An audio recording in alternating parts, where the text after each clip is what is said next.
Well, there's the teacher station. Here's where it used to be. Here's the only Ethernet socket in this part of the entire building. This room has marginal Wi-Fi.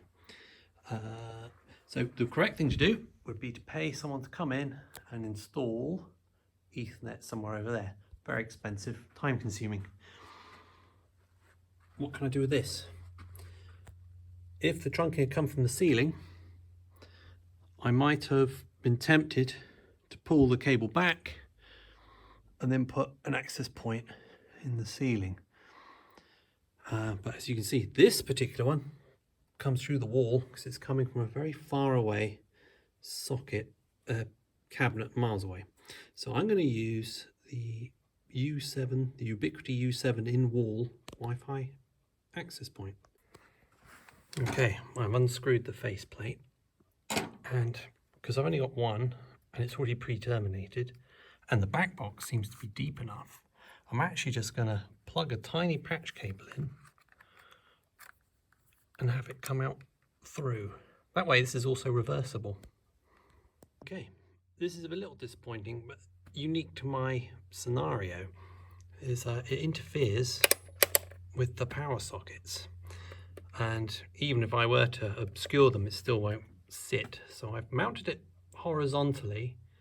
I'll see if I can put up with it.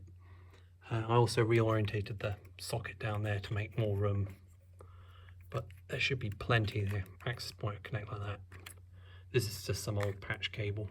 I did bring one of my Ubiquiti ones. They're like £2. They're well worth it, but I haven't needed to use such a skinny cable. I don't have two hands, but what's going to happen? So I'm going to plug obviously that in there. It latches in here, clips like that. Job done. I've disabled both these ports, whereas I hadn't done for the original socket, so it'll actually be a bit more secure. And there you go. I'd already pre-configured this one to work. I don't think it looks too out of place. This is where it's going to be in the corner of the classroom. I would have preferred it to be upright, but you know, this socket was put here prior to 2005 because that's when I joined. So I can't be too picky. In fact, the cable that goes into the back of this box wasn't 5E, it was just category 5. But I'm not going to be running this 2.5 gigabit anyway. And it's going to serve just one person. Alright, I've just checked it. I've got 5 bars over in the teacher station. Not a definitive test, of course. I want to point out these two ports. I've disabled them. Port 2 can do power and data out.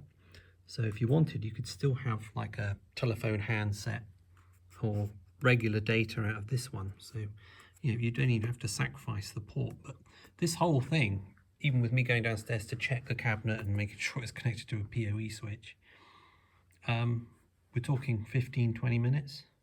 That's unbelievable. Usually I'd be ripping a cable back up, terminating a new connector on the end of it, then if you ever do these ceiling panel access point installs, they've got like this super duper long thread on that you have to screw this teeny weeny nut on for 5 minutes times 4.